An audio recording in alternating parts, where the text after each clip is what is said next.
Азыркы жогоруда көргөн сюжетибиздин карманы менен биз жакындан таанышууга да убакыт келип жетти. Жакындан дегенде биз Адил Сейталиев агабызды студияга чакырганбыз, достор. Агайым туугандар, келиңиздер, жакшы бир маана менен тосуп алалы. Айкелчи, скульптор Адил Сейталиев бүгүн бизде конокто. Саламатсызбы, агай? Саламатсызбы. Кубантаңыз менен. Рахмат. Бүгүн бизге сюжеттен гана эмес, өзүңүз келип бергениңизге терең ыраазычылык билдиребиз. Анан колуңузга дагы жакшынакай материалды алып келипсиз. Себеби биз ойлоп атабыз, ушул маектин жүрүшүндө биз жалпы журчулук менен скульптура деген эмне экендиги тууралуу бардыгын баскыч менен сизден угуп алабыз. Эң сонун. Андай болсо биз сизге орун алып койгонбуз, атайын. Орун элеңиз. Дагы бир саламатсызбы? Кош келиңиз биздин студиябызга. Биз сиз тууралуу жаңы сюжеттен көрдүк. Сиз дегиле чыгармачылык таржымалыңыз тууралуу. Ал эми биздин алгачкы эле сурообуз студияга келгенде сиздин бир күндүк ишиңиз кандай болот? Бир күн мисалы бүгүн эмне кыласыз? Бүгүн менин сабагым бар, мен өзүм студиям бар. Студиядан жаш балдарды, жаш өспүрүмдөрдү үйрөтөбүз сүрөт тартканга. Студенттер келет, ошолорду үйрөтөбүз да, живопись, скульптурага. Эң сонун. Негизи айтат го, скульптор болуу үчүн эң негизгиси биздин түшүнүгүбүз боюнча чоң сүрөтчү болуш керек, художник болуш керек деп. Сиз ушу алган билимиңизди Суриков академиясынан алган экенсиз. Андан кийин бул билимди бир жогорулаттыңызбы же бүтөрдөн кийин ошо Кыргызстанга келип ошол бойдон улантып келе жатасызбы кесиптик жолуңузда? Мен баштаганда Дон Пенеровдон баштаганбыз да. Анан кийин Дон Пенеров бүткөндөн кийин 8 класстан кийин Чуйков училищесине өткөнбүз.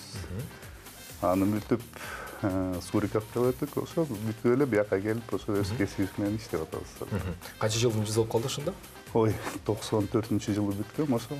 94 болсо, 22 жылдын жүзү болуп калган экен. 20 ошондой болуп калды. Эң сонунан ушу скульптор дегенде сиз дароо академияга тапшырып аткан убакта скульптор болом деп чыктыңызбы же бул кийинчерээк профили катары? Жок, кичинекей кезинен берилди. Анткени менин атам дагы теге улуу атам тууралуу бар. айтып берсеңиз. Биздин үй бүлө өзүнчө эле династия болуп калган да, ошол атамдан башталып.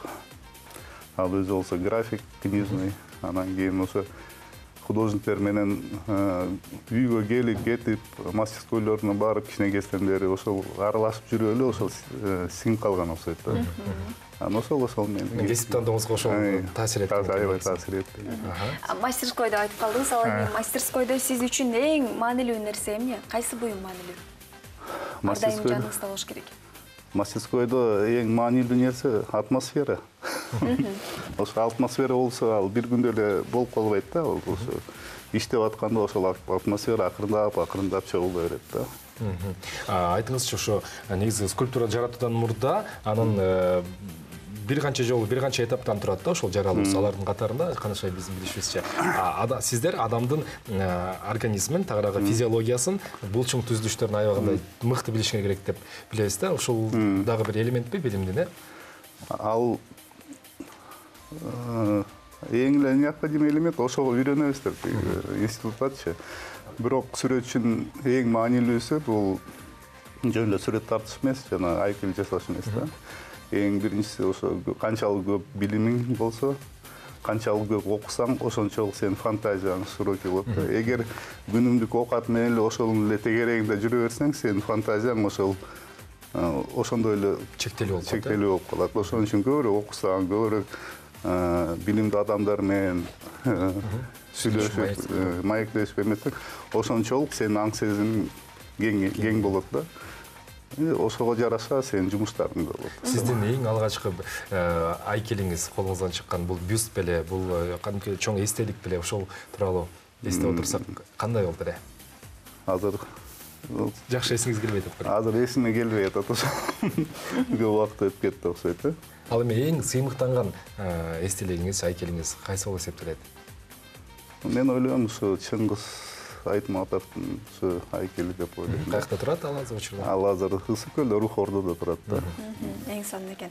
Скамейкада отургучта отурган Чыңгыз Айтматов атабыз, Ал эми сиз мисалы көптөгөн көргөзмөлөргө барып, чет мамлекеттерге барганда кызыгып, чет өлкөлүк дагы айкелчилердин иштерин көрүп келесиз да. Мына ушул акыркы кезде сиз көргөн көргөзмө эң сизге жаккан жана сизди таң калтырган көргөзмө болду эле болсо, кайсы жакта, качан болду? Кайсы темада болгон, Жок, мен өзүмдүн немен бар, эң жакшы көргөн сүрөтчүлөр бар да ошолор. Ал илгерки эпоха Возрождениядагы эң сүйүктүү скульптор ал Микеланджело да болот. Анан кийин 20-жылдын скульптору болсо теги Бурдель.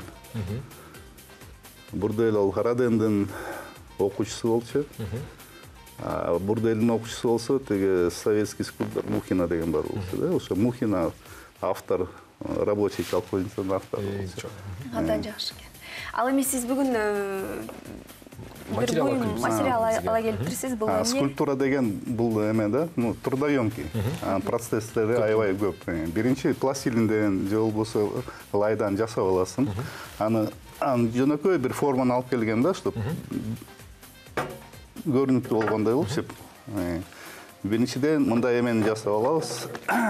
Мисалы пластилин же laydan жасалат, анан кийин аны мындай форма кылып майлайсың да, резина менен майлайсың. Резина менен майлагандан кийин, вот мынакей форма.